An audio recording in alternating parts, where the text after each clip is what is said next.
First, let me say that I like candidates who show up for interviews. Just saying. We all know the background of the guy. Is a convicted felon.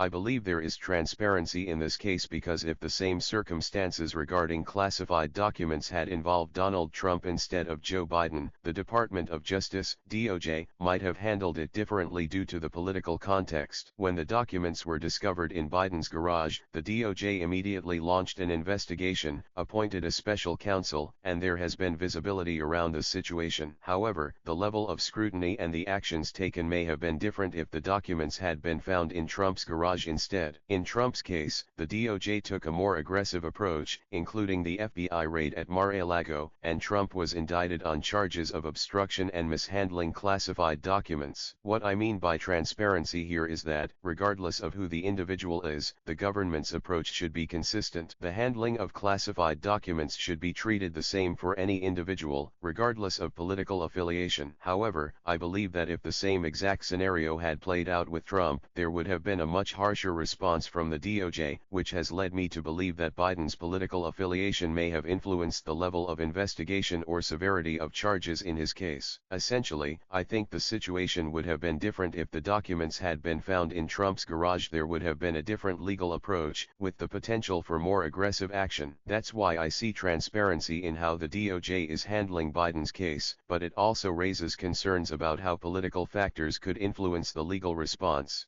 Okay.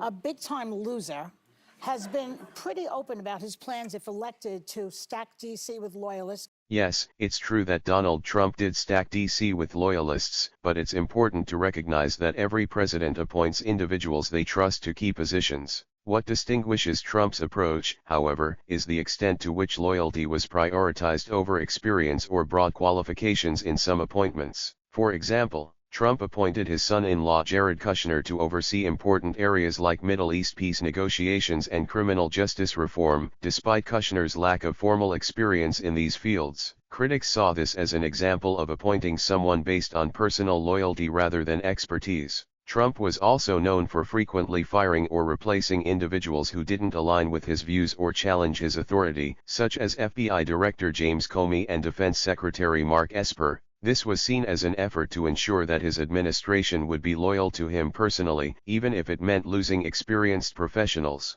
But this practice of appointing loyalists is not unique to Trump. Barack Obama also made appointments based on loyalty, particularly when he selected many former Clinton administration officials for his cabinet. For instance, Hillary Clinton was appointed Secretary of State, and Tim Geithner, who had a strong relationship with Obama, was appointed Secretary of the Treasury. Obama's approach, however, included a focus on diversity of experience and bipartisanship, such as his appointment of Robert Gates, a former Republican, as Secretary of Defense. This helped balance loyalty with professional qualifications. George W. Bush also faced criticism for appointing loyalists to positions of power, especially during the Iraq War. Condoleezza Rice, a close ally, was appointed Secretary of State, and Donald Rumsfeld, who was loyal to Bush's foreign policy, was appointed Secretary of Defense. Bush's appointments, however, were often defended as necessary for maintaining a cohesive foreign policy in a time of national crisis. Bill Clinton similarly appointed loyalists, including Al Gore as vice president and others from within his political circle, but he also reached out to experienced professionals from both parties, such as appointing Robert Rubin, a former Wall Street executive, as Secretary of the Treasury.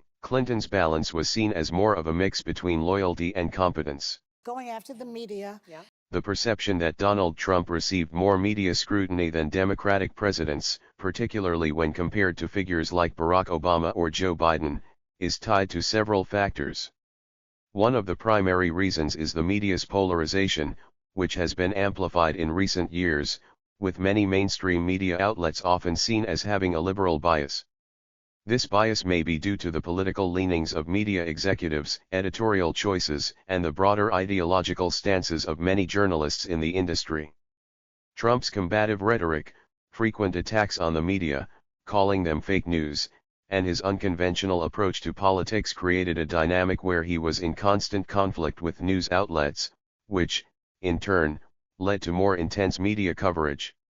His administration's controversial actions, such as the Muslim ban, immigration policies, and responses to crises like the COVID-19 pandemic, were heavily scrutinized, particularly by outlets considered to lean left, like CNN or the New York Times. This scrutiny often presented Trump in a more negative light, and many of his supporters believed this coverage was disproportionate. Additionally, the rise of social media allowed Trump to bypass traditional media channels, which led to both direct engagement with his supporters and a constant cycle of media response to his tweets and public statements. His attacks on specific media outlets and their critical coverage further intensified this adversarial relationship. However, this dynamic is not unique to Trump. All presidents, regardless of political affiliation, face media scrutiny. Democratic presidents, like Obama and Biden, have been criticized by conservative outlets, though the tone of coverage may be less aggressive than what Trump experienced. Obama's presidency, for example, also faced intense criticism over issues like the Affordable Care Act and his handling of the economy during the 2008 financial crisis, but his relationship with the media was more conventional than Trump's. In conclusion, while there is certainly a perception of media bias against Trump, it's important to recognize that the media's relationship with any president is influenced by their policies, actions, and rhetoric. The polarization of media coverage is a broader issue, and Trump's style of leadership and frequent confrontations with the press contributed to the intense scrutiny he received, but it's not unique to him alone. Both Democratic and Republican presidents face media scrutiny, but the nature of that scrutiny can vary widely depending on the political context and the individual behaviors of the president. And comedians, how threatened do you have to be to go after comedians? Donald Trump's attacks on comedians can be understood within the broader context of his polarizing relationship with the media and political satire. There are a few key reasons why Trump seemed to target comedians more than other presidents. 1. Comedians as vocal critics. A significant number of comedians, particularly those on late-night shows and satirical programs, tend to have liberal leanings. Since Trump's presidency was highly controversial, comedians found ample material for jokes and criticism, often highlighting his unconventional style, polarizing policies, and personal behavior. Comedy is often a vehicle for critiquing political figures, and Trump became a frequent target due to his unfiltered rhetoric and frequent clashes with the media. 2. Trump's attacks on the media.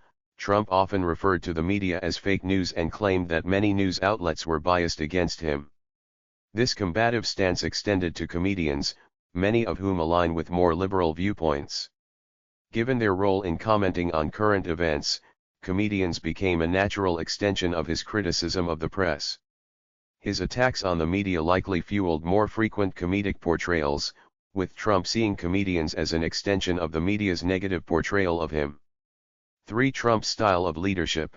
Trump's personality and leadership style were very different from traditional presidents, leading to a larger-than-life portrayal in the media and comedy. His blunt language, social media presence, and provocative behavior provided comedians with a rich source of material. This made him the focus of more comedic commentary compared to more reserved or conventional leaders. 4. Response to the satire. As a public figure, Trump often responded directly to comedians. For instance, he criticized Saturday Night Live's portrayal of him by Alec Baldwin and even mocked other comedic portrayals. Trump's famous Twitter account often became a platform for him to lash out at people making fun of him, including comedians. This direct response created an ongoing cycle where comedians would respond to his remarks with even more material for satire. 5. The political divide. Comedians who lean liberal are more likely to critique conservative figures like Trump, as they may not agree with his policies. Comedians from this group might view it as their duty to use satire to challenge his rhetoric and policies. On the other hand, comedians who are more conservative or libertarian may have a more nuanced or supportive take on Trump, leading to less frequent criticism.